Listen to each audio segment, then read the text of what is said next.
We are sitting on the graveyard of vast, advanced, sophisticated, beautiful civilizations who we owe our very existence to, oftentimes.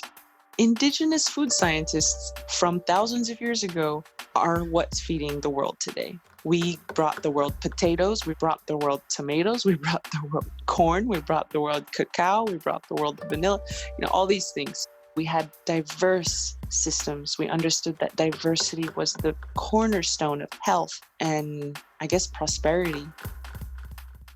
Hello and welcome back. This is episode 99 of the podcast, and so we decided to celebrate our 100th episode that we would like to co-create an episode with you. My dear friend and colleague Annegret pointed out to me that we were coming up to this milestone and asked me what we could do to celebrate and honour it.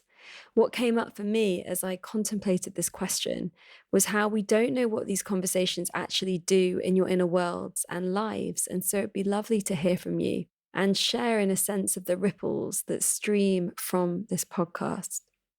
If a specific episode over the past 4 years, or maybe a culmination of them, has influenced you and brought tangible shifts into your life, can you share the story with us? I know some friends and patrons have shared things with me. It's been so beautiful to hear. I feel like a collage of these stories for everyone in our community to listen to will be so powerful. If you have a story, then please make a voice note and send it over to connect@thefutureisbeautiful.co by Monday, the 17th of August. Please include your name and where in the world you are. This can be just your first name if you want to remain more private, or your full name and what you do if you're comfortable to share. And then your story. Be as specific and detailed as you can. The specific question is, what have you learnt or unlearned from this podcast, and how has it shaped your life and your future? I recommend that stories are between 5 and 10 minutes, although shorter and longer ones could work too. If we get lots of stories, we'll do this again for episode 108. When making a voice note on your phone, use headphones with a mic in a quiet and ideally carpeted and soft furnished room. Although our superstar sound editor, Mary, is amazing and will help you out with your sound quality if that's not possible. I can also do a short Zoom video call with you if you need me to ask you the question to get you to share freely. Email and ask if you need this. And if you want to refer back to all of this information, you can find it on our social media. It's posted on Instagram, on Facebook, and it's in our Facebook group. So you can just check back to that and find out what you need and where to send it. In other news, we're starting our second year of Presence Collective, which is our online community for creative, connected, and courageous living. This is a wonderful time to join on an annual membership where you get 4 months complimentary and join us for a full adventure around the spiral. You will have access to everything we've created this past year as well. The themes we explore are grief and transformation, rituals and cycles, sacred activism, yoga and meditation, energy, intuition, leadership, creativity, and regenerative futures, with time for integration along the way. You can find out more about this if you click on courses on our website. We would love to journey with you in this way. And now on to this week's conversation. This podcast is part of a series of 8 conversations called Listening to Each Other, Listening to Earth. This series is a collaboration with St.Ethelburga Centre for Reconciliation and Peace in London and funded by the Calliopeia Foundation. Calliopeia was founded as an independent foundation to help support people and organizations who are working to bring spiritual values into institutions and systems of everyday life and work.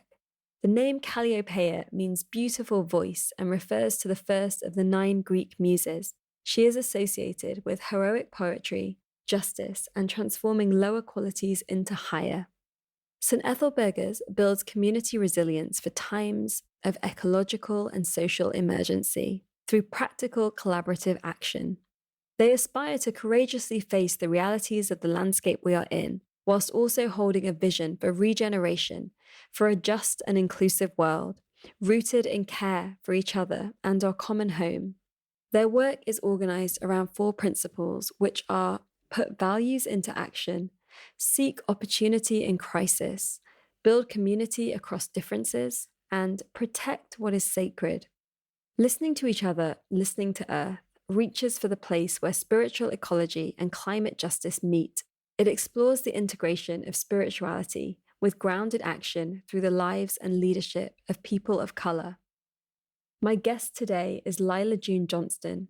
Lyla June is an Indigenous musician, scholar, and community organizer of Navajo, Cheyenne, and European lineages. Her dynamic, multi-genre performance and speech style has invigorated and inspired audiences across the globe towards personal, collective, and ecological healing. Her messages focus on the climate crisis, Indigenous rights, supporting youth, intercultural healing, historical trauma, and traditional land stewardship practices. She blends her undergraduate studies in human ecology at Stanford University, her graduate work in Native American pedagogy at the University of New Mexico, and the Indigenous worldview she grew up with to inform her perspectives and solutions. Her internationally acclaimed performances and speeches are conveyed through the medium of prayer, hip-hop, acoustic music, and speech. Her personal goal is to grow closer to Creator by learning how to love deeper. This is a powerful conversation where so much resonated for me, in particular the parts where we talk about our ancestors. We share two of Lyla June's songs with you. The first one you will hear is called Time Travelers, which features vocals from Desiree Harp. This song offers a poetic reflection on time and the wisdom needed to care for future generations. Then, at the end of the conversation, you will hear Marmoulade, which is a song Lyla June wrote to honor all of her grandmothers and grandfathers who were burnt alive, drowned alive, raped, beaten, and tortured in torture chambers for being so-called witches and warlocks. She says, "I know that these people were not evil, but rather were the carriers of Indigenous European knowledge that was demonized by colonizing forces, just as my Native American ancestors were demonized and persecuted. This is a wound that we as Europeans have yet to heal, face, forgive, and heal from. If we can find the courage to heal from this, I believe we could break many cycles and resolve much untended intergenerational trauma to help not only European folk, but all those who are affected by our unresolved trauma. Our elders have taught us that any assault on the woman of a society is also an assault on the men who love them. Imagine having your wife or daughter burnt alive and being restrained from helping her. This is what so many of our grandfathers went through, and it drove them purely mad. We must too pray for the soul of the masculine that was tricked into thinking it was insufficient, tricked into thinking it failed to protect. These are psychological tactics to make us hate ourselves across the board and have damaged us for too many generations. This is healed through self-love and the forgiveness of this unimaginable cruelty of others. It is time to throw off these chains and throw off these lies and affirm our sacredness and worth as men and women in the eyes of Creator. I named this song Marmoulade, which means motherland in the Welsh language. If we find the courage to face the truth and love through it, the way all great leaders have done throughout time, we can heal 7 generations forward and 7 generations backward. We have the power to transmute that darkness into hope and become the humble examples of healing that we as European descent folks are capable of being. We must also recognize that witch burning still occurs today in many countries around the world. I hope we can unite to heal the past, the future, and the present day so no woman should ever be killed because of her spiritual practice. I highly recommend going to Lyla June's website and watching the stunning videos for these and her other songs. In this conversation called Paradigms Embedded in Our Languages of Beauty, we explore the themes of Indigenous food systems, sacred knowledge, and compassion as we contemplate the question, how can deep listening guide us into paradigms of love and healing? I hope this episode moves and heals something inside of you. Welcome to The Future is Beautiful, with me, your host, Amisha Gadiali. On this show, we explore the weave between politics, spirituality, creativity, and sustainability. It's time for us to move beyond silos and into an integrated way of being. Every one of us has ideas and personal experiences to share that can lead us to a brighter future. This is the revolution. Despite the challenges we face as a global community, or the pressures that we meet in our daily lives, when we stop and dare to dream, to ask ourselves the big questions, and to share what we are already doing, we create the future that we wish to wake up for. That future is beautiful.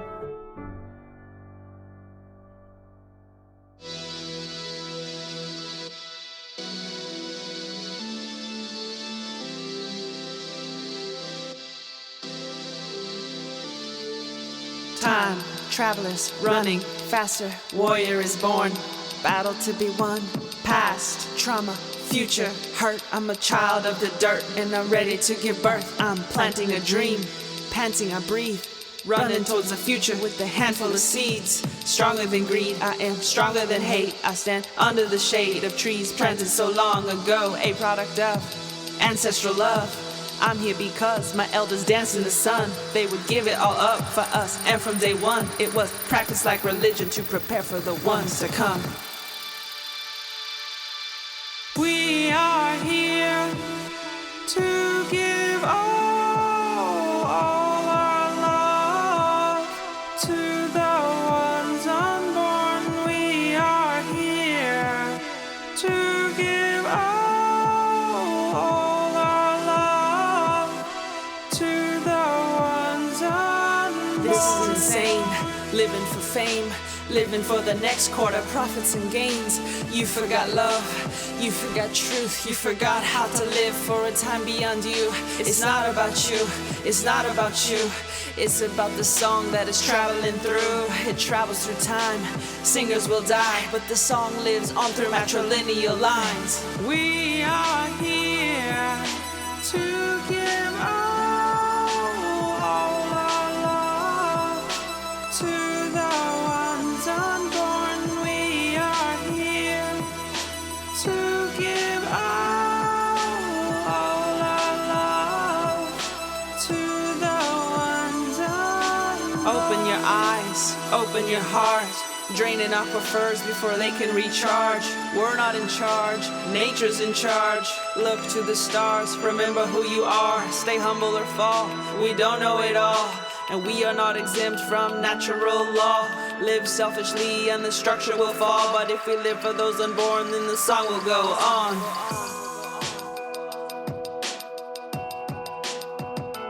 So before you take a book off the shelf, take a look inside yourself. Answers come to you at light speed. We're searching for knowledge we can't find on a news feed. Knowledge found through intuition. Knowledge found through fasting and dancing. Nah, this ain't superstition, it's ancestral tradition.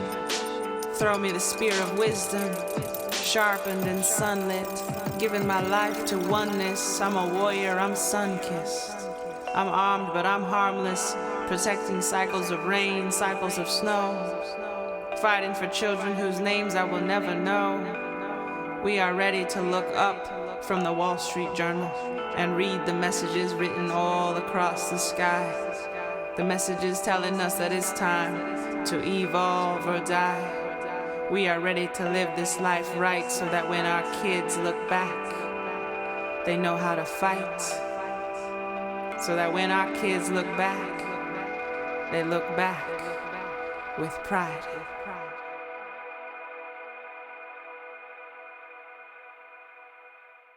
I am delighted to be here with you, Lyla June, and welcome you to The Future is Beautiful. Oh, thank you so much for having me. I appreciate it. For this conversation, it's part of our series, Listening to Each Other, Listening to Earth.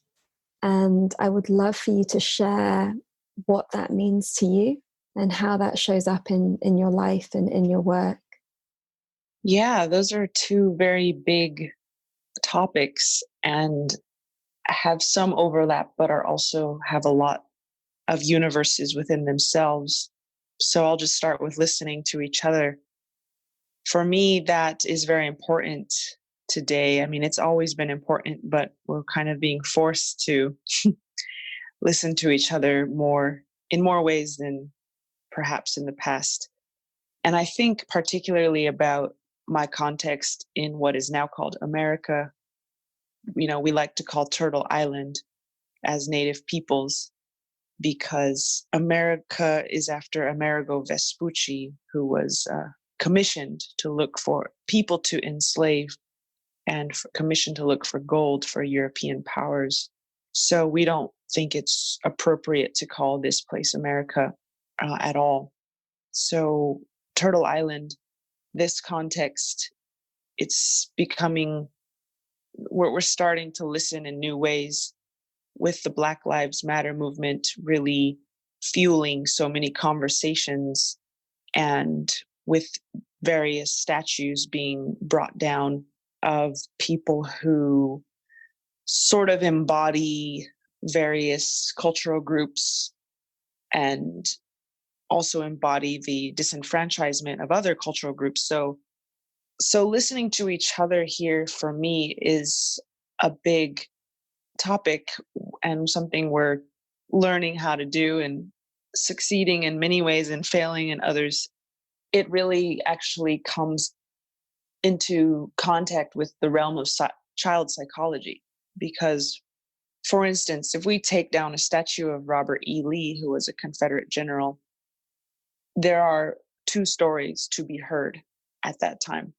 And one story is about the Black folks who are wanting to tear down monuments that glorify their oppression, because they don't think that oppression is very glorious at all.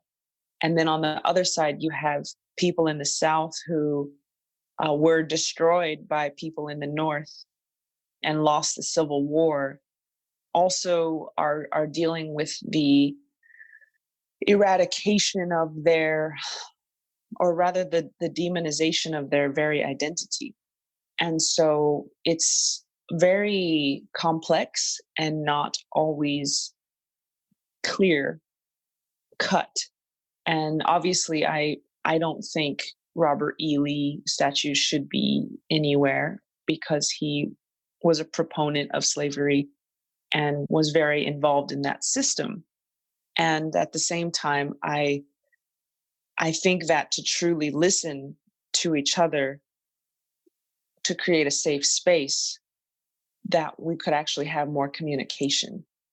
Because the pain of privileged people, albeit somewhat distorted and perhaps not at the same level as the pain of oppressed people, it's still a pain that they're feeling, and it's still something that they are trying to work through.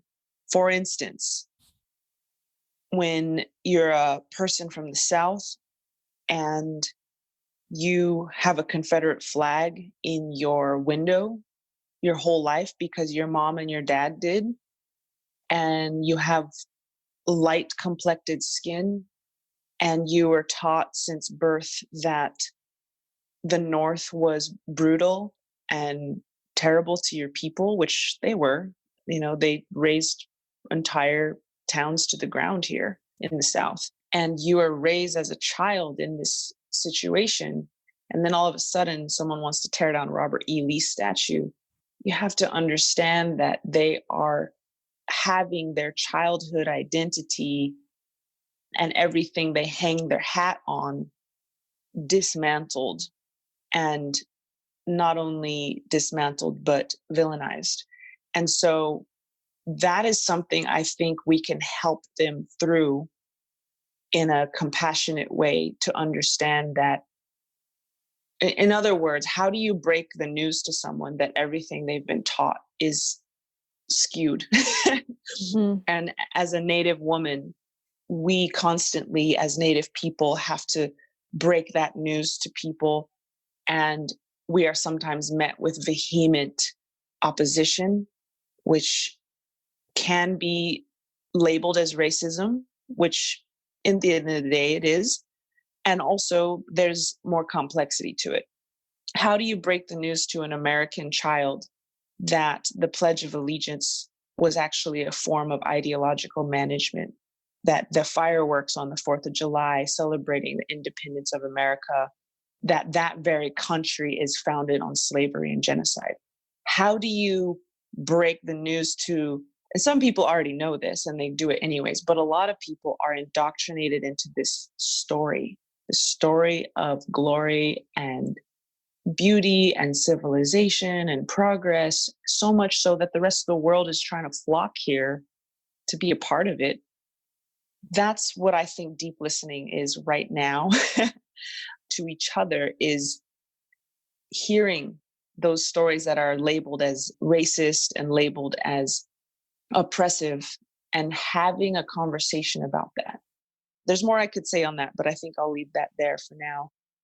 And listening to the earth is a very big topic too, because most of us, myself included, don't know how to do that anymore. We've been de-skilled, almost like a cat is declawed or a bird gets their wings clipped, like our inherent design to be connected to the earth has been systematically stripped away from us through the economics of convenience, right?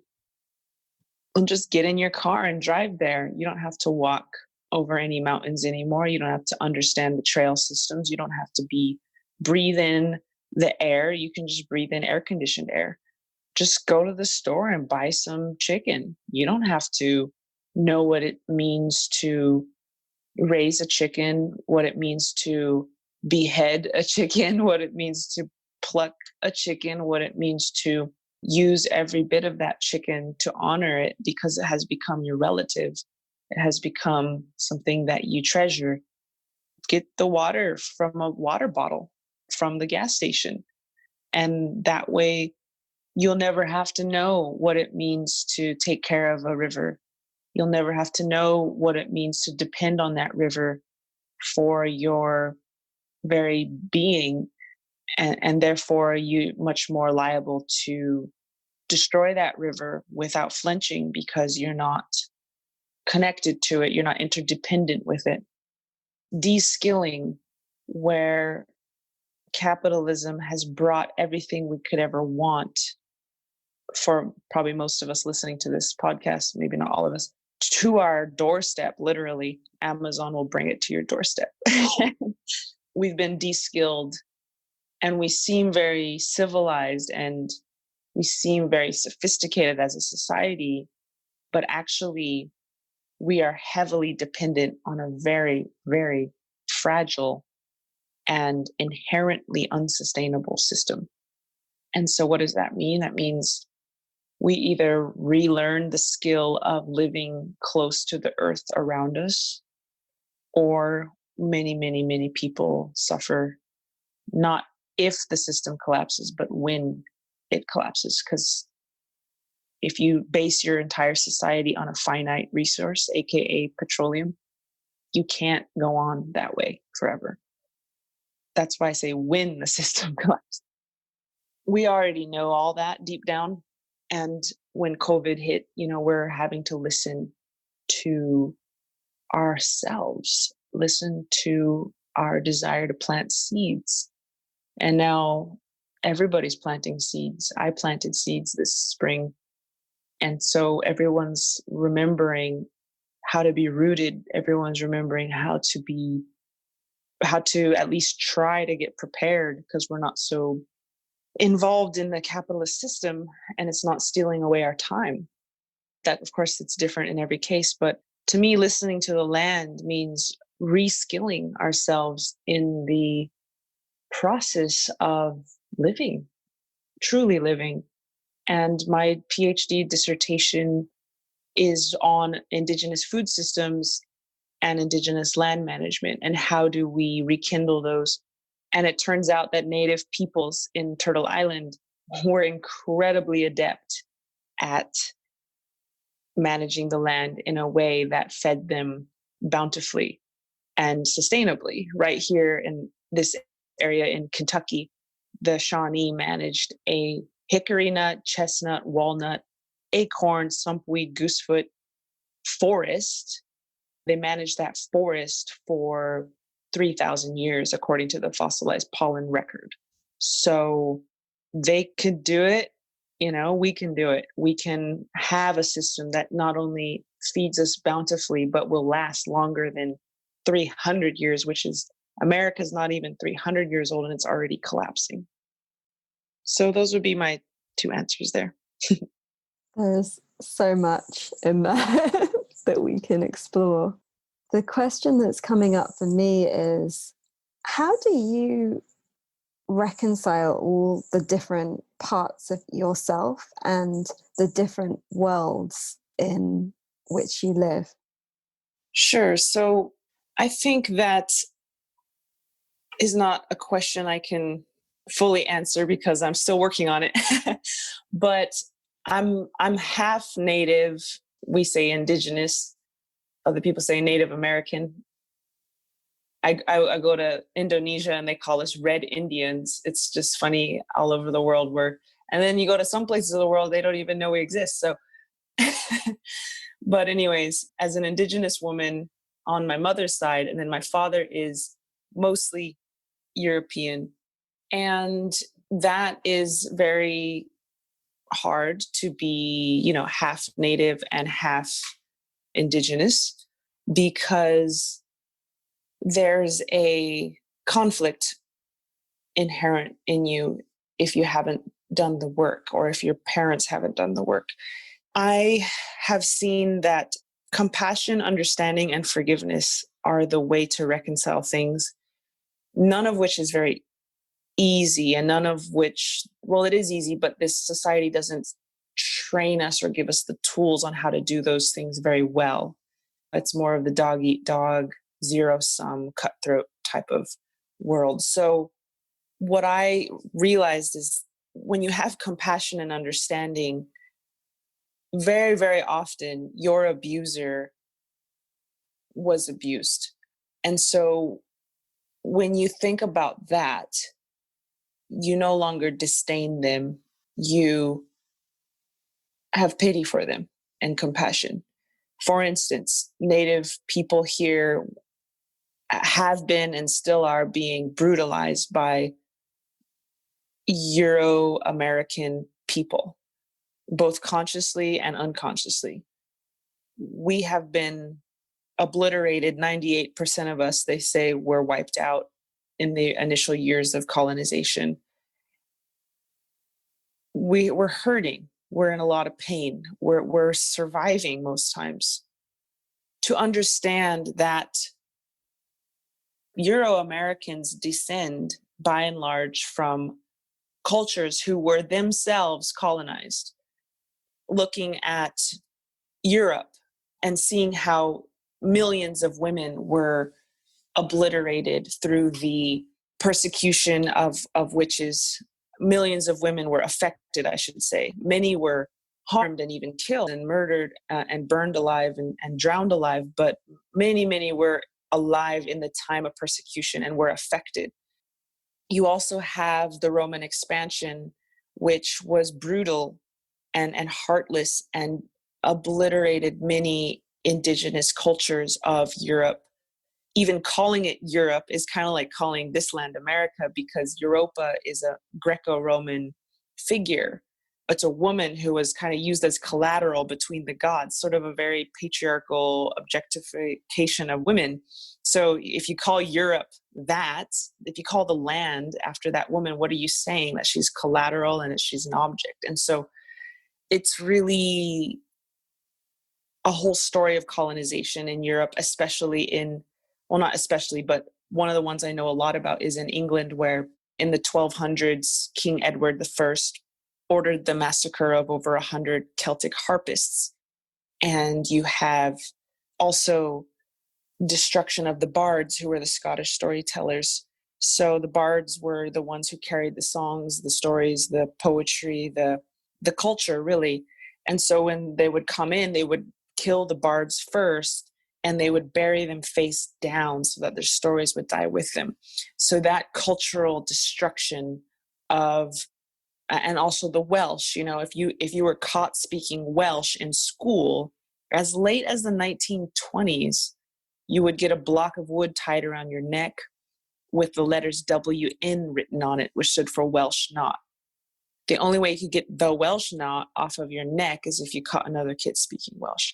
So I think to reconcile all of these things here in Turtle Island, we have to understand that the people who washed up on our shores and committed genocide, committed slavery, etc., were themselves a highly traumatized population who had suffered thousands and thousands of years of warfare.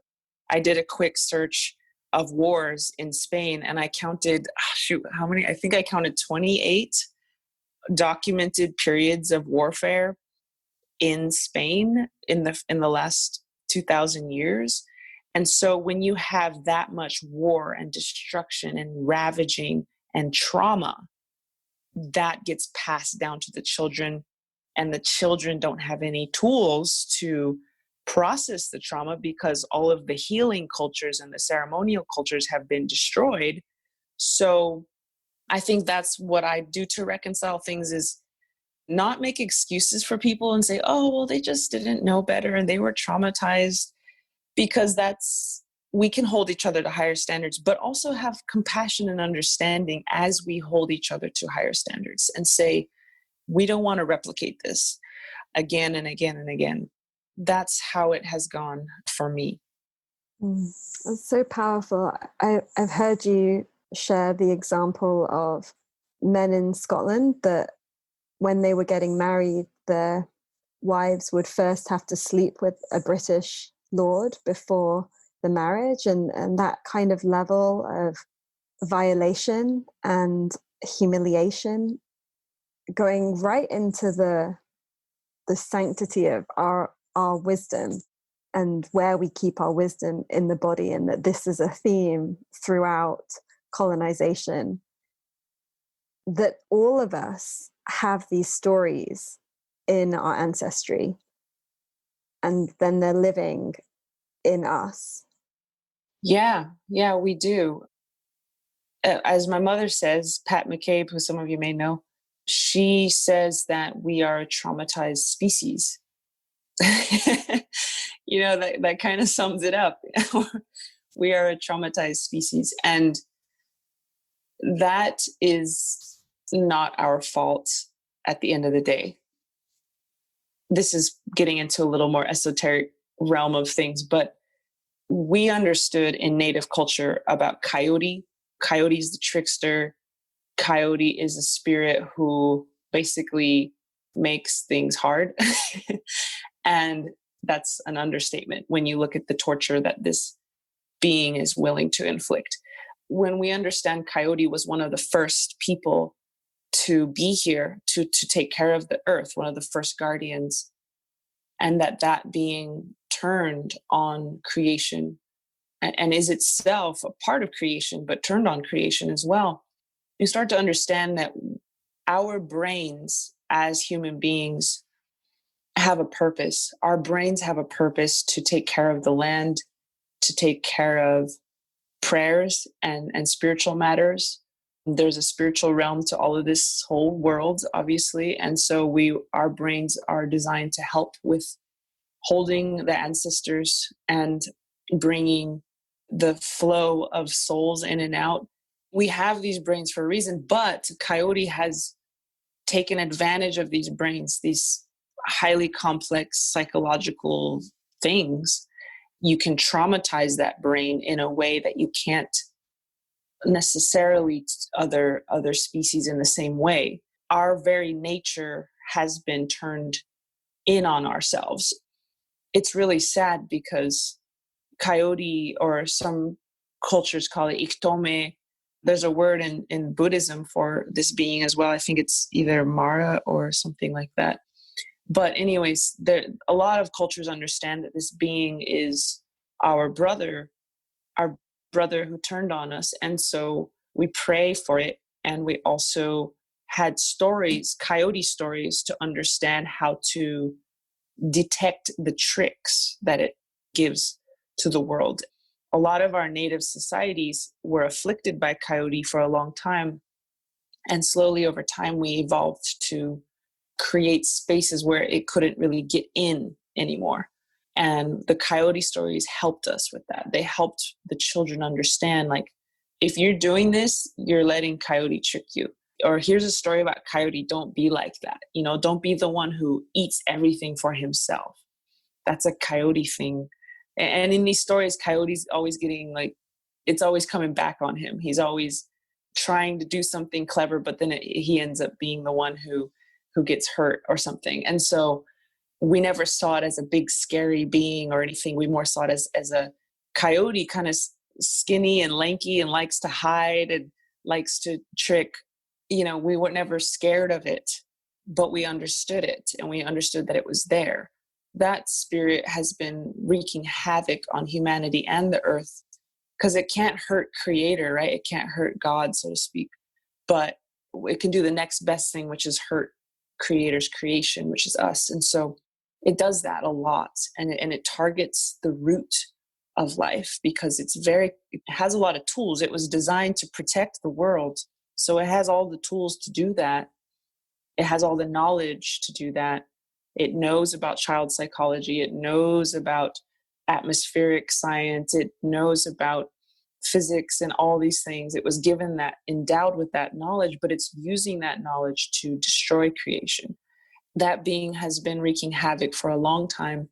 It attacks the root of life, which is what? It is the women, and it is the water. So it knows what to attack. It knows how to create rifts in communities. It knows all the things, right? So I don't want to get into the idea that humans are a traumatized species because there's something wrong with us. There's actually everything right with us, but we're under a lot of pressure right now to just be. Really, it's quite hard being human.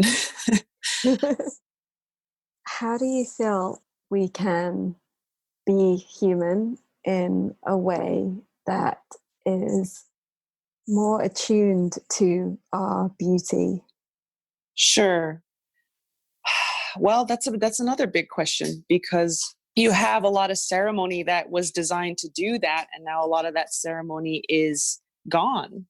How do we live as beings who are connected to ourselves and to others and to the earth and to creator first and foremost, when all of the tools that we had to do that are very intentionally obliterated? How do we do that? How do we create those spaces again? That's a very, very big question that would take weeks to answer, because we are in a space that doesn't necessarily, not only has it taken those ceremonies away from us, but it's also made it very challenging to recover those ceremonies, if that makes sense. It's almost blocked us away from those ceremonies. And for instance, why do we feel good when we are sitting in a forest looking at a pond? Why do we feel good when we climb on top of a hill and feel the wind blowing on our face and see the expanse of Mother Earth before us? Why do we feel good when we are taking an evening hike and see the sun start to set? Why do those colors and those clouds and those hues, why do they just completely inspire us and make us feel alive again?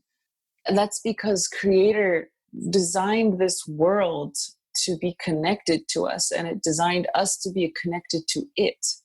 And yet somehow we have managed to create these artificial environments. I mean, they're not artificial, they are made, but they're not of Creator's vision. So you have many, many, many people who are living inside 90% of their lives, if not more. You have many, many people who are living in situations where they don't feel that breeze, they don't see those trees or those ponds, especially youth, living in urban areas.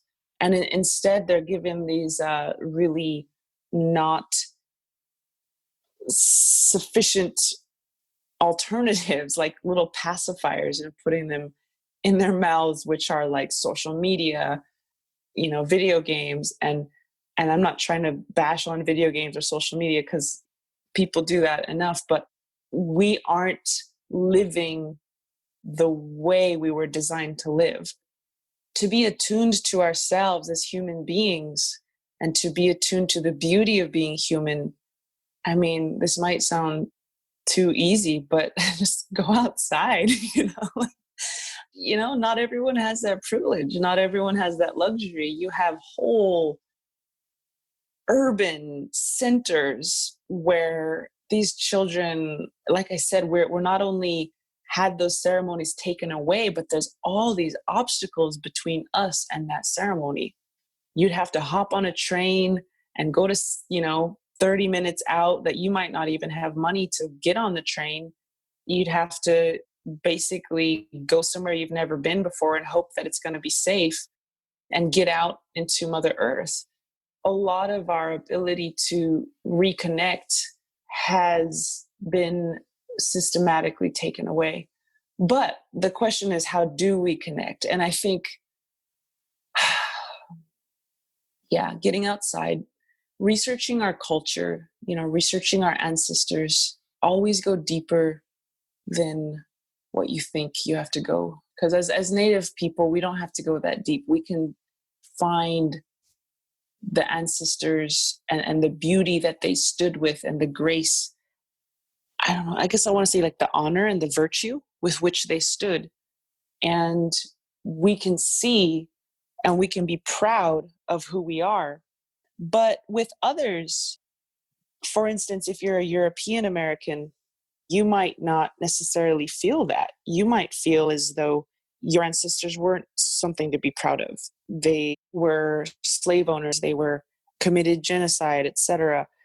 But that's what I mean to go deeper, because you're not actually American. You're Irish, or you're Portuguese, or you're Celtic, or you're Hungarian, you're Swedish. Go into those cultures and understand them, because there's medicine there. I wonder on this, when we call our ancestors or we call on their support or their wisdom, in my feeling of it, we speak to that part of them that is soul, and that part of them that is in full collaboration and care for the future. And that the trauma of our ancestors is more like the part that we have to heal and process, that that's kind of passed down. I wondered what your take was on that. If your ancestors were the colonizers, what is it to call your ancestors into a space? Are you calling in that essence of them, or can you call in the part of them that is beautiful, because of course that exists in everyone? That's also quite a special question, and that would also require a little more of an esoteric understanding. Basically, when a soul passes from flesh, it's, from what I understand, they at times do get lost. At times they do lose their sense of connection to Creator. And so they actually are not necessarily the ancestors who have fully crossed over. Those are the lost children of Creator. And those ones we pray for. And some of us can actually help them cross. Maybe they did something they weren't proud of in life.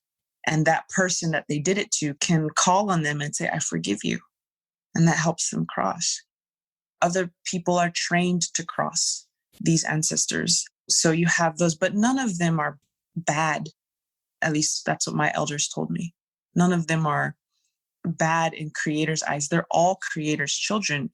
It's just, are they lost in self-hatred, or are they crossed in understanding of that they are a part of Creator and Creator is a part of them? And that's why I really encourage all of us to look deeper into our ancestry, because let's say, for instance, you're a European American, your great-great-grandfather was a slave owner, etc. You want to call on your ancestors, but you don't feel comfortable calling on that specific ancestor.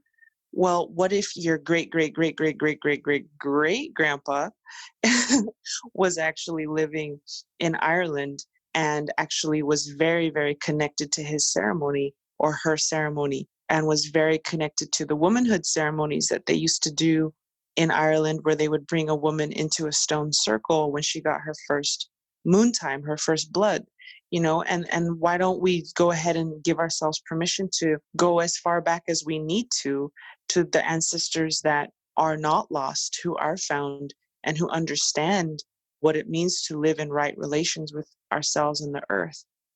That's why I say no person is without ancestors.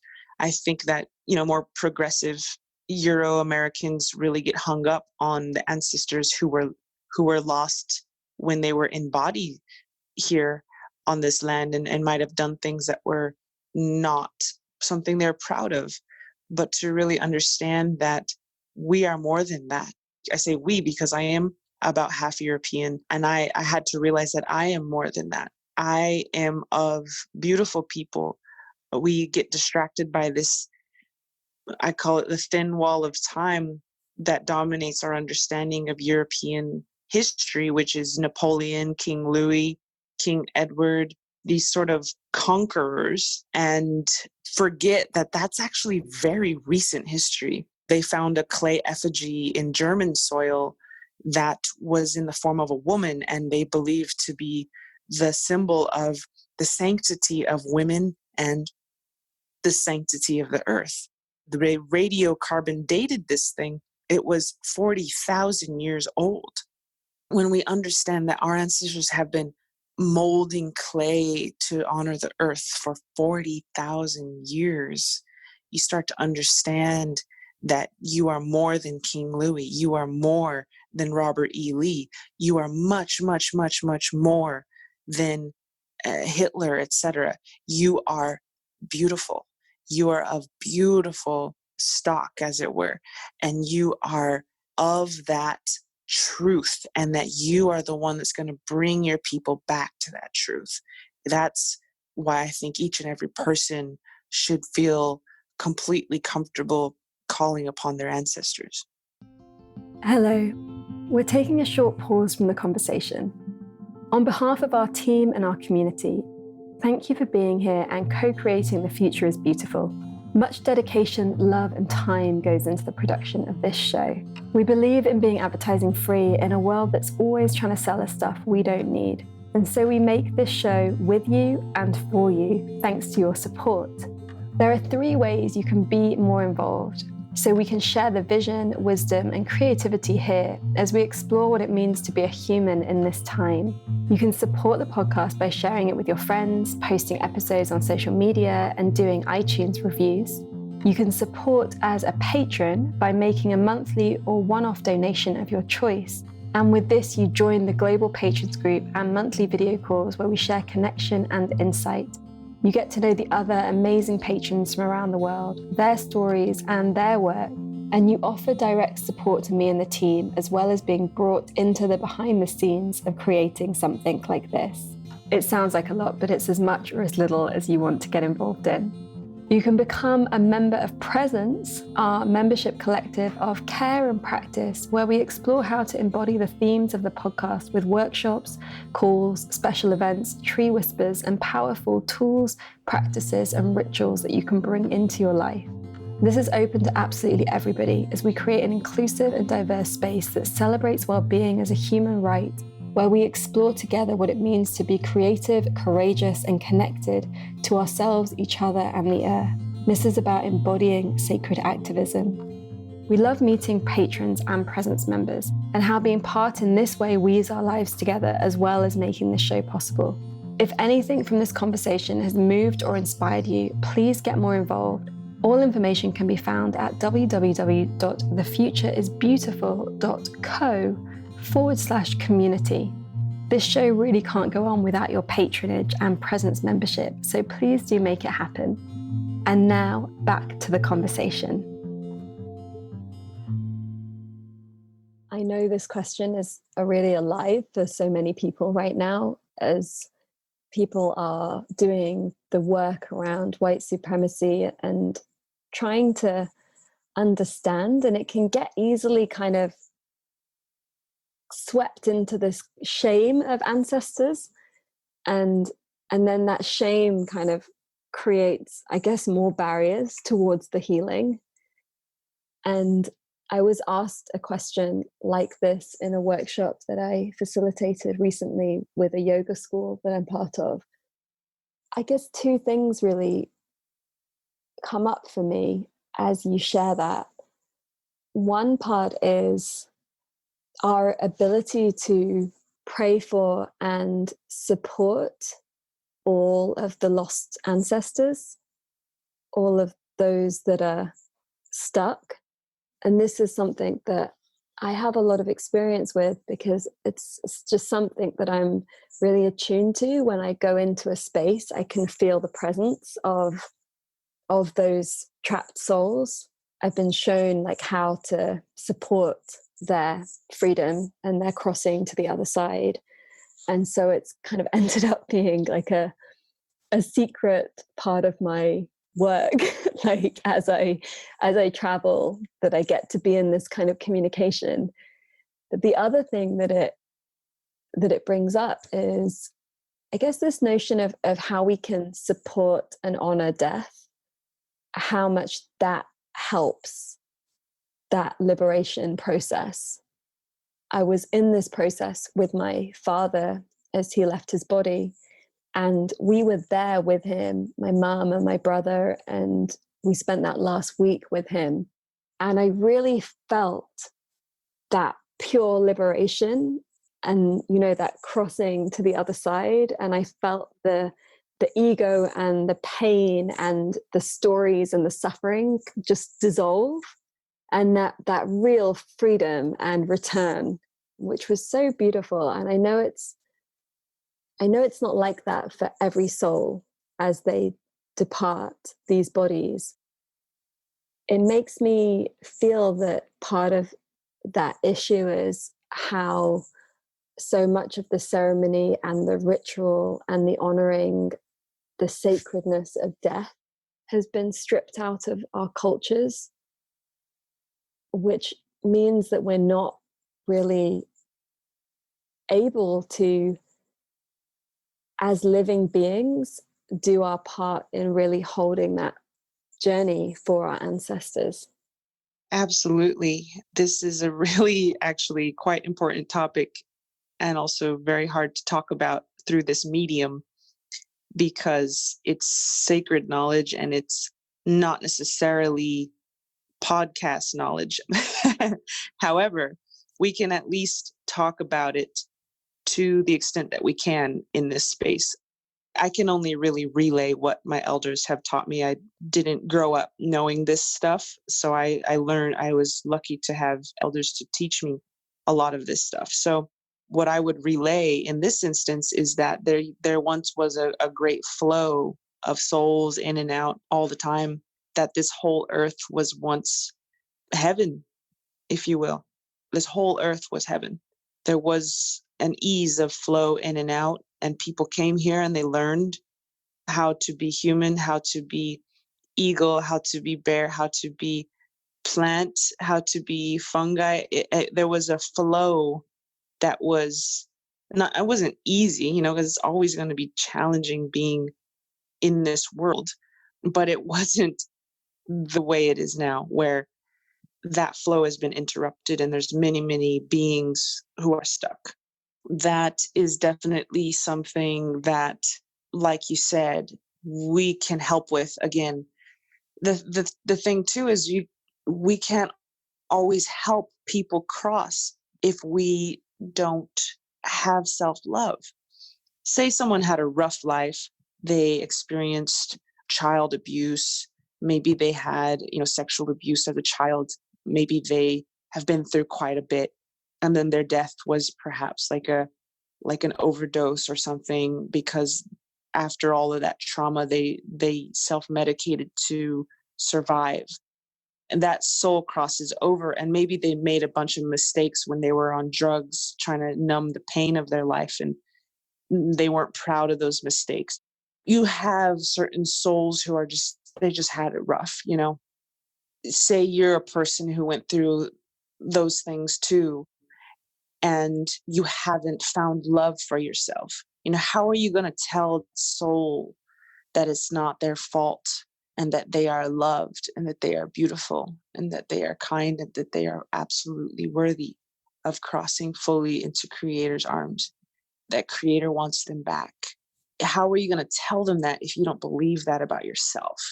That's why I say it's not really podcast knowledge we can really, because that takes a self-healing journey, which you can always pray for the help to go through that.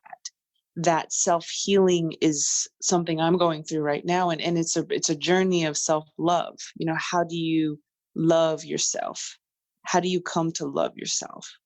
To your point of that, we are able to help this flow again. That will also require, in many cases, our own personal healing. So that's why I think that if we are in flesh and we have a body right now, and that's our body, Creator gave that. It doesn't belong to anyone else, despite what the world may have taught us. It belongs to us, But anyways, if you are in body now, we have a novel to write. We have a world to save. We have this to do. I got to fix my car. I got to mail this thing.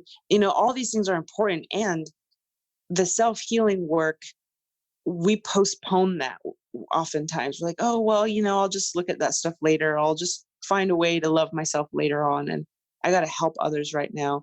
Or at least that's what I did. And so at the end of the day, you always come back to square one of like, no, actually, I need to heal myself.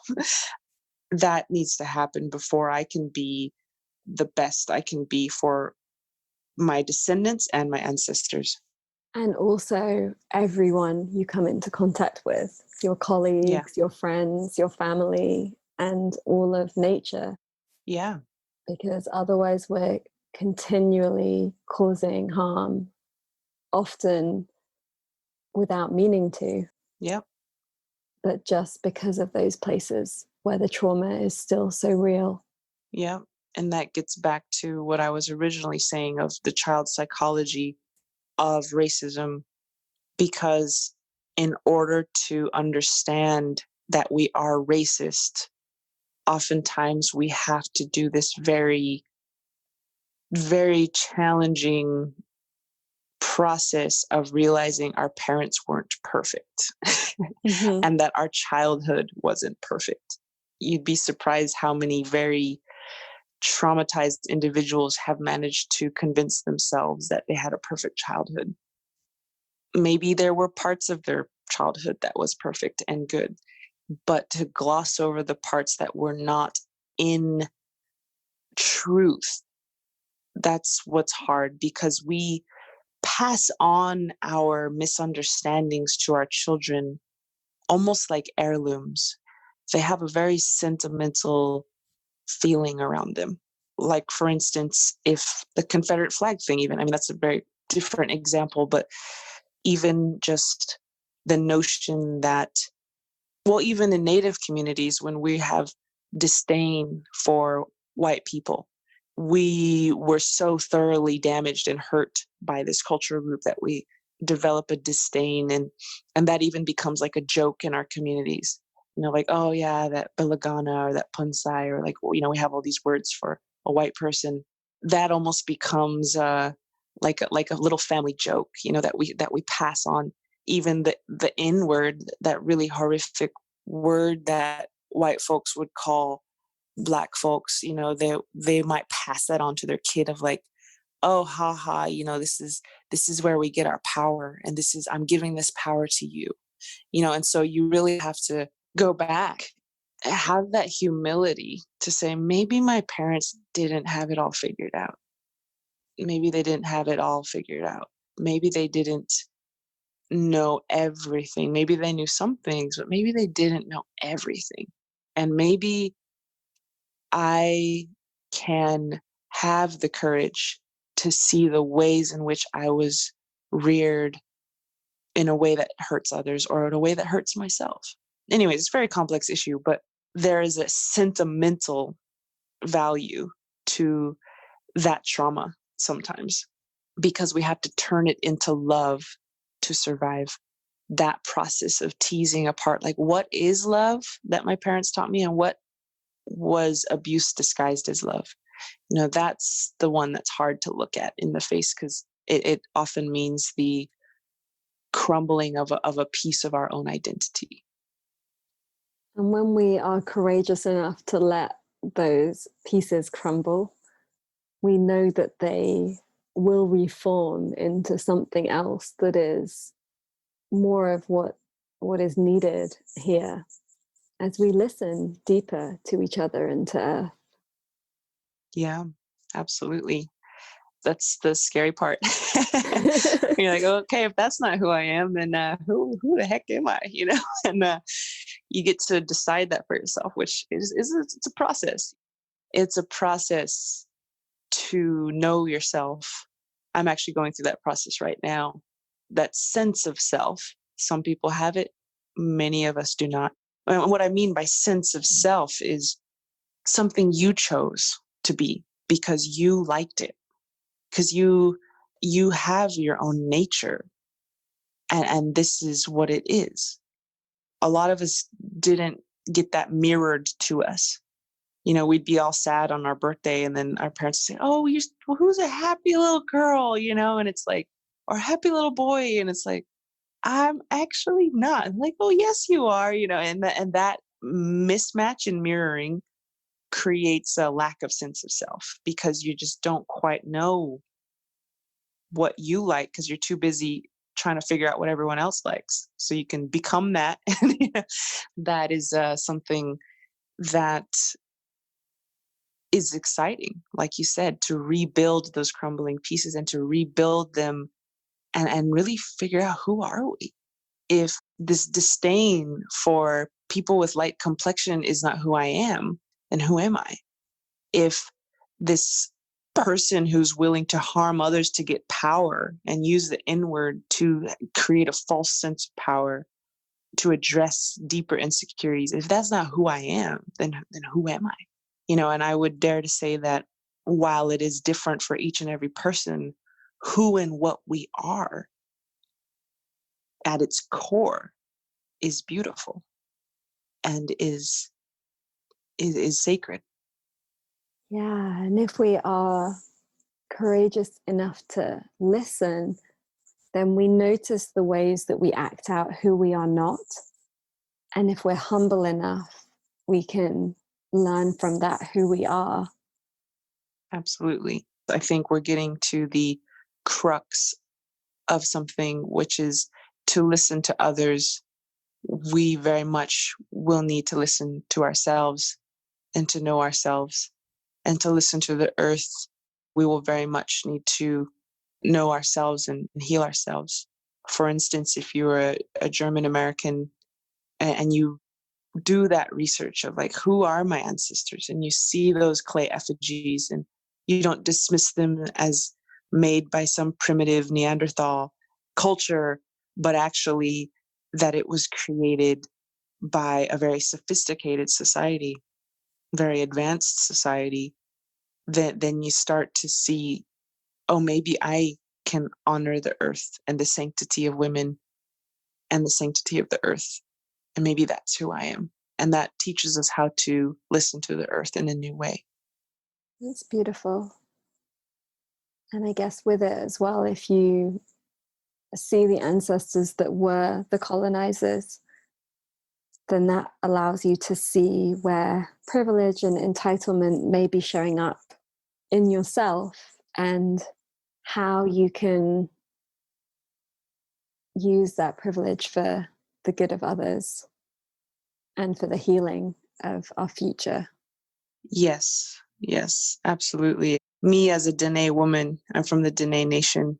On my mother's side, we are obviously very oppressed in so many ways that you'd cry for weeks if you knew what happened to our people. And yet we do have this funny kind of privilege compared to some of our neighboring tribes, because we are hundreds of thousands of members. Our language is still alive. We have oil and gas and uranium on our reservation, and we kind of throw our weight around sometimes as Diné people. And we have a history of raiding some of the Pueblo peoples. We have to understand that, I have that funny type of privilege, and then I also have white privilege, right? Because I'm like a slightly lighter skinned native. I still get treated like crap, but in this country, but I have a little bit of a privilege, you could say, compared to other, natives. How do we leverage that in a way that honors those around us? And let's leverage our privilege to create a world where we don't have any privilege anymore. Let's leverage our privilege to create a world where we don't have any power. And that's different than using our privilege to help people, right? Because then you're still perpetuating that world where you're the savior and they're the people you help, like, let's rather create a world where we don't have power to give, That's what we're all coming to reckon with right now, is that even if you're a liberal, you voted for Bernie Sanders in the primary last 4 years ago, or you have all the right boxes checked in terms of your progressive agenda, we're still swimming in empire. We're still soaked in privilege. We're still perpetuating the destruction of indigenous societies to this day. And so how do we have self-love as we concurrently have the courage to see how we are absolutely participatory and complicit within this system? And I've often been thinking lately is like, if you don't explicitly label yourself as anti-racist, you might actually be a part of the problem still, because it actually takes a lot of energy to undo what we're not, and not just label yourself as that, but to learn about it and to practice that. It actually takes a lot of energy to undo these things. So that if you're not actively working quite hard on it, you're probably not doing enough, so to speak. Yeah, totally. And then it's also, how do you actually do something? At the moment, there's a lot of like education happening around, like understanding anti-racism instead of racism. At the moment, a lot of it is kind of, it's just there, which is cool, because we're in a process and we're just in a really baby part of it. But I'm curious as to how you feel we can embody like the next stage of that. Well, it really goes back to what I started with at the beginning, and a self-examination and a willingness to have everything you've been taught exposed for the lie that it is. And I'm speaking specifically to kind of like Euro-American culture right now, but for instance, the narrative that George Washington was a great guy, the narrative that your family has worked hard and for 300 years they've owned this ranch in Pennsylvania, and man, they blood, sweat, and tears pulled themselves up by the bootstraps and created this farm, and here I am, I'm just a farm girl. No, actually, God bless you and your whole family, no judgment, no hard feelings, and yet you are the spear tip of colonization in the 21st century. And until you take the time to see that the land you're standing on used to be a great indigenous civilization, and just because there's not pyramids or aqueducts that they left behind doesn't mean they weren't there in great numbers, and doesn't mean that they didn't have a thriving food system, a thriving governance system, a thriving system of working with water, a thriving system of working with ceremony and working to create a culture and a society of do no harm, that ethic was alive in those societies. They learned that through trial and error, through warfare. They had already been through warfare. They had already experienced division. And that's how they knew why peace was important. That's how they knew they had tools and social technologies to maintain harmony in these societies. That 80 languages were spoken in California alone that we know of. 80 indigenous, not mutually unintelligible languages that we are sitting on the graveyard of vast, advanced, sophisticated, beautiful civilizations who we owe our very existence to, oftentimes, because whose foods are feeding the world right now? Indigenous food scientists from thousands of years ago are what's feeding the world today. We brought the world potatoes, we brought the world tomatoes, we brought the world corn, we brought the world cacao, we brought the world vanilla, all these things. So these are indigenous foods that adhered to a different way of seeing, which was not about monoculture, not just monoculture of plants, but monoculture of people. We had diverse systems. We understood that diversity was the cornerstone of health and, I guess, prosperity, the closest English word I have. That would be the next step, is to not only understand that you are a part of the problem, bless you, love you, not trying to be mean, but you are part of the problem. And not only that, but the narrative that, oh, it's okay that we obliterated all these native people because there wasn't that many of them, and they came over the Bering Strait anyway, so they had just got here, and they weren't really that sophisticated anyway, so we weren't really losing any kind of human heritage or anything. That narrative, I think, would be the next step in this evolution of dismantling white supremacy, because it's not only that white people are not supreme, it's that native people are not dumb. We are incredibly sophisticated societies that many things owe their very life to. When they came into Oklahoma and Texas, and they're like, wow, this soil is just so loamy and it's so fertile. Man, God just must have made some beautiful soil here. And God did, but he did it through the indigenous peoples of the plains who managed the plains for thousands of years with the use of controlled, low-intensity seasonal burns that injected phosphorus and nitrogen and potassium into the soils so that they could create this loamy soil. And then you have all the Eurocentric farmers come out and destroy it all and create the Dust Bowl. So you know what I'm saying? Like, I think that's the next evolution of what you're talking about, is not just seeing that white supremacy is wrong, but the whole narrative of who indigenous peoples are, that we're these primitive, half-naked nomads with spears running around eating hand to mouth, is the farthest thing from the truth. We had incredible abilities to manage our soils, our forests, our food systems, our people, and we lived in great numbers here. Oh, thank you for sharing all of that. As we understand the importance of food, say in British culture, it's the same. There are things like tea. You can't get tea in Britain. Like, you can't make tea in Britain.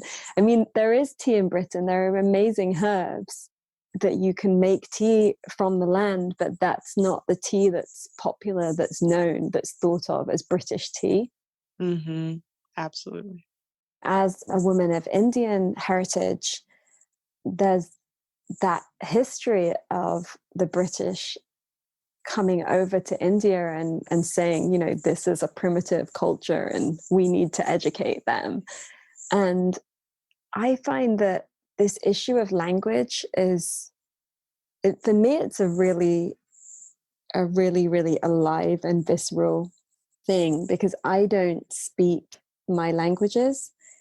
I can speak and understand bits in kind of childlike form. I often find that there are things that my soul wants to say that it can't say in English. I don't know the words in Gujarati or in Hindi or in the local languages of my ancestors. And I have a feeling that the way that those languages are framed might carry more of the essence of what I need to say. Yeah. English is according to my elders who speak their native tongue, English is a very impoverished language. They can't say very much in it. Of course, we would never know that as English speakers because it's all we know. But English is inherently objectifying language, whereas a lot of indigenous languages are verb based. They see not they don't see things as objects, they see things as processes, as ever changing, dynamic, fluctuating relationships between things that are themselves ever changing. The paradigms that we don't even know we are living by are embedded in our languages. That's a big part of colonization, is destroying the language and destroying the culture, which is why they would go for the bards, right? The Gaelic bards, because that paradigm is what keeps you safe. And that's what Coyote wants to take away from us, is that paradigm that keeps us healthy and connected. Yeah, absolutely. And with the language, it's the songs, it's the songs to the land. It's all of that connection. Yeah. And I'm excited I'm really good at, as you can tell by this podcast, I'm pretty good at naming the problem. But I think we have a lot of work to name the solution. I'm really excited to work on my PhD because what we're trying to do is revitalize our food systems, and not only that, but revitalize the mechanisms by which this knowledge was transmitted. So, in other words, creating indigenous food universities where our understanding can be passed down to the next generation, and what little is left of indigenous cultures and knowledge is perpetuated very strongly. And I don't want to bash on, for instance, British folks destroying so much of the planet and destroying so many indigenous cultures, not just the British, but even the Thai government, the Thailand government. They destroy the neighboring indigenous peoples such as the Gazignon or the Karen. It's not like something inherently wrong with European powers. This has been going on around the world in different forms. That we also want to remind folks of their indigenous tongue before it was Romanized. I mean, and English is a very complex language, and the way it came to be is very complex, many layers of absolute conquest and destruction by various powers of those sacred islands, which used to be covered with oak and all kinds of food plants, and now is just sort of quite bald almost. We did the song that we're about to share of mine, and not just mine, but I think the ancestors helped to write it. We filmed that in some of the last standing old growth oak forests in England. We filmed the music video there because we wanted to honor the oak forests that were taken care of by the ancestors there before the British destroyed it to create the Navy, and used all that lumber to create their Navy and other things too. Just to remember that we're all of that original heaven, so to speak. We are all of that, and we can all tap into that through prayer, through ceremony, and through self-love. That's beautiful. And the other thing that came through for me, we're still part of this story. We know that the coltan, for example, in the devices that we're using to have this call are a part of this same behavior that is still very present in the world that we live in right now. We can't escape that complexity of how this world has been constructed. Yeah, I think we can, but they haven't made it very easy for us. We can, and yet it's sort of like that de-skilling thing. It's like you take a baby who was never taught how to speak, never really taught how to walk or bathe itself, and say, all right, now go make a society. It's like those tools, but we can, I just know this. I just know we can rebuild that. Like I said, it's not going to be easy, but we can. And in fact, not only can we, but it's the only thing that is going to happen, because what is sustainable? Love is sustainable. Harmony is sustainable. All else might flourish for a short while, and then it will wilt. But what remains is love. What remains is health. And so, yes, we have these empires. We have America, which is absolutely a form of empire. We have the Roman Empire, but all of those collapse. They all collapse as they must, because they don't have love. And Creator is so wonderful. I know a lot of people think, oh, how the heck could there be a creator when you see, people getting sold into human trafficking? And how could there be a creator when, my mom died of cancer? And how could there be a creator? And it's actually that, well, first of all, you have Coyote in the picture, so you can't always blame Creator for what Coyote does. But secondly, you also have this system that Creator made, which actually only love can exist here in perpetuity. Everything else will always be temporary. And so Rome will be temporary. America will be temporary. All of the things that are not rooted in love are starved of the source of life, which is love. I'm not trying to be mean, but it can't survive in this place. This place was designed to hold love. When you look at the fossilized pollen record in Kentucky, and you see how the Shawnee ancestors maintained a hickory nut, chestnut, black walnut, oak, sumpweed, and goosefoot, all of these edible plant species, you see that they managed that forest for 3,000 years. And you see the fossilized charcoal show up in the pollen record, and you see that they managed this forest with low intensity fire. And they cleared the understory to make room for ungulates like deer and, yes, wood bison, and all of these different animals that they could also eat, and that they ate ceremonially with reverence and reciprocity, that they managed that for 3,000 years. And the only reason it stopped is because the chestnut disappeared from the pollen record with the chestnut blight that wiped out the chestnuts, because they had destroyed the native people. They had removed them to Oklahoma, and most cases just got wiped out. And so these forests go into shock, and these chestnuts start growing close together, and then you have a fungus that can wipe them out, the blight. There's proof that love remains. And I think we're reaching that on a global scale. We're so connected globally now, more than ever before, in terms of consciously knowing each other, what each other looks like, what each other's lives are like, that we're going to reach that collapse on a global scale and rebuild on a global scale.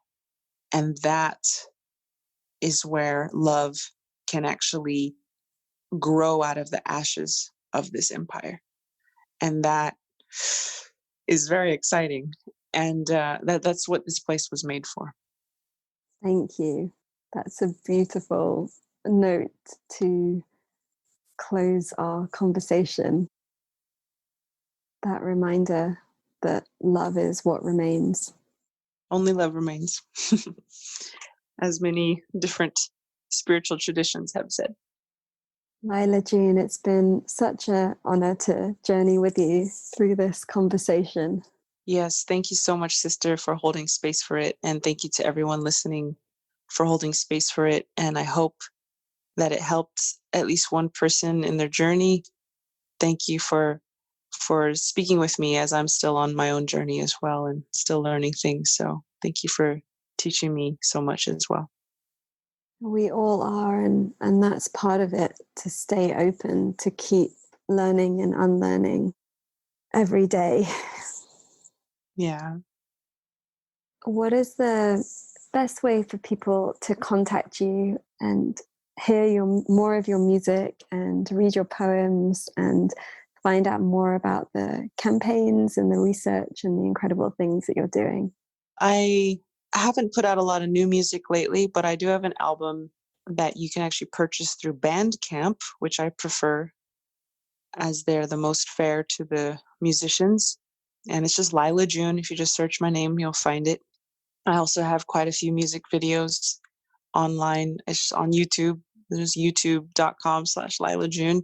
I have a Facebook and an Instagram, which I'm getting off of more and more. I haven't been on them as much as I usually am, but I do share various events and things every now and then that I am doing there. And yeah, I would say that's the best way to find the music and things. And for better or worse, I'm very, very Googleable. And just a lot of stuff all over, different podcasts, essays, things like that. So yeah, you can find various things I've written and spoken on there. Oh, and my website is lylajune.com. Beautiful. Thank you so much. Thank you. 6 million women thrown to the flames. The library is burning, or remember their names. The first colonization of the human race didn't happen in America, it happened in the place of Mamula,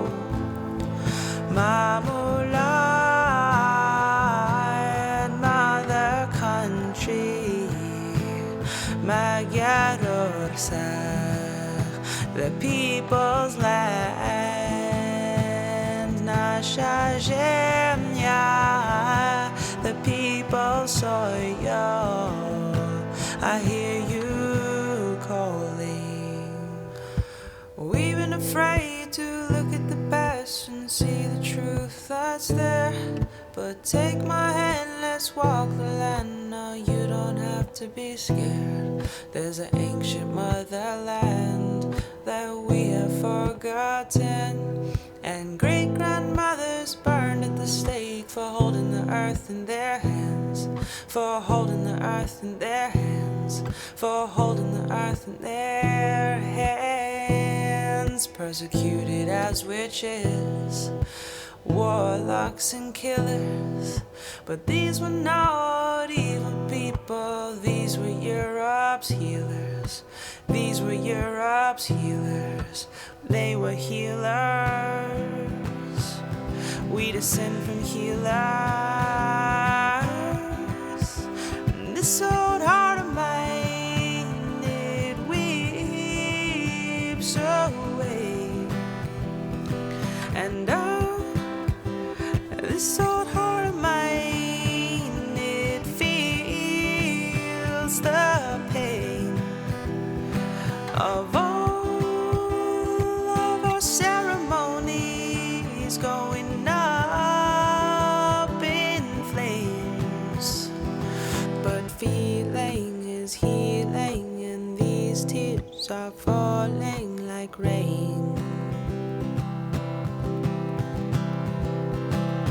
Feeling is healing, and this is why we remember their names.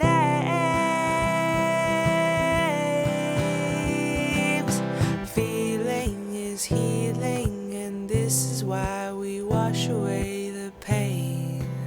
So let it rain on this land.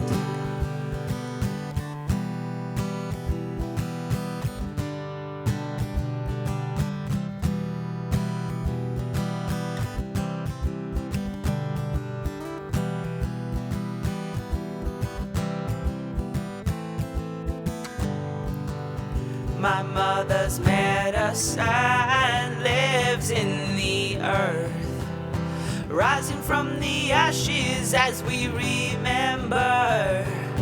Remember, I can hear her songs running through my veins as my brothers blow on embers of old bard stories, old bard stories. I will place my feet in the Tuscan streams to mend the tattered edges of my father's dreams, my father's dreams. I will see past the blood and remember the beauty of our people before the conquerors came. The conquerors came. I will not choose war, I will choose peace, and honor the ancestors that live inside of me, live inside of me, live inside of me, live inside of me.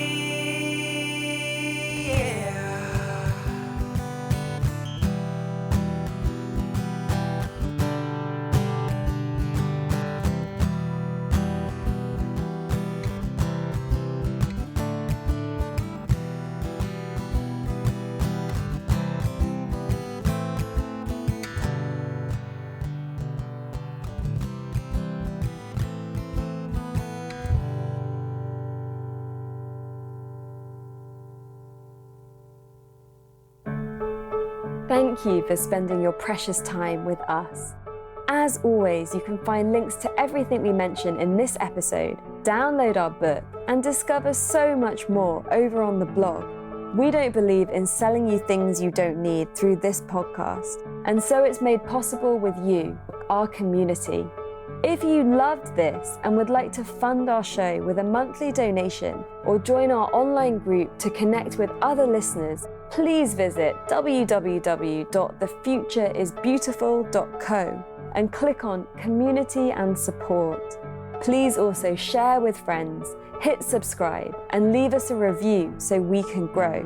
Those gold stars really help others find us, so these ideas can spread. Here is to us, creating a beautiful future together. The Future is Beautiful is made by an all-female team working voluntarily or on reduced rates until our listener support grows.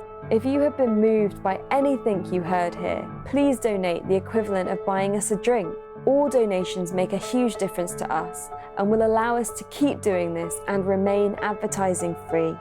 Until next time, I leave you with this question: how will you create beauty in the world?